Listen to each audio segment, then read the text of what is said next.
Les troupes allemandes attaquent à l'ouest le 10 mai 1940. Dès le 14 mai, le front est percé par les Allemands à Sedan. Puis les Allemands pénètrent rapidement en France et encerclent les armées alliées dans la poche de Dunkerque à partir du 20 mai. Il est rapidement clair que la France a perdu la bataille. D'ailleurs, dès le 17 juin, le nouveau président du Conseil, le maréchal Pétain, prononce un discours dans lequel il annonce son intention de demander un armistice. À cette date, De Gaulle quitte la France. Il occupait alors un poste dans l'ancien gouvernement, et rejoint Londres. Il obtient du Premier ministre britannique Churchill de pouvoir s'exprimer sur les ondes de la BBC.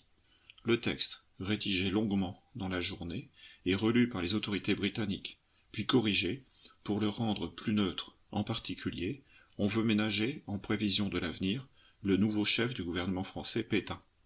Le discours est finalement prononcé le 18 juin à 19h, heure française. Il est publié dans le Times et le Daily Express, dès le lendemain, ainsi que dans quelques journaux régionaux français. Dans son message originel, De Gaulle ne se pose pas en opposant au gouvernement français en place, alors à Bordeaux. Dans le contexte de l'époque, il s'était même proposé pour être le représentant à Londres de ce gouvernement.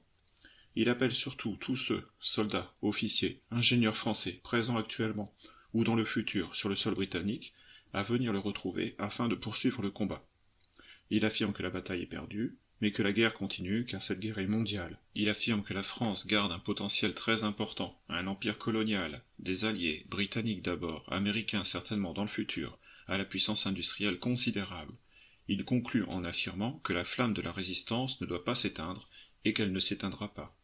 Il fait ainsi entrer le mot de résistance dans le vocabulaire de la Seconde Guerre mondiale. Ce texte n'est pourtant pas un appel à fonder des réseaux de résistance sur le territoire français.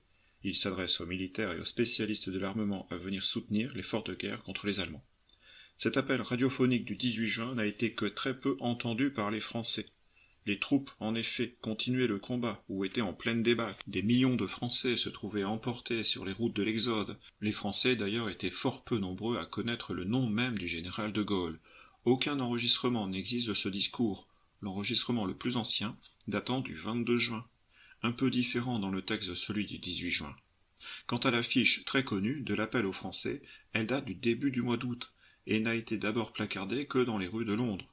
Cet appel est considéré comme le texte fondateur de la résistance française. Sa diffusion va croissant dans les premiers mois de l'occupation de la France par les Allemands. Il vaut à De Gaulle d'être condamné à mort par un tribunal militaire le 2 août 1940. Cet appel à la résistance est surtout la première pierre de la carrière politique du général De Gaulle.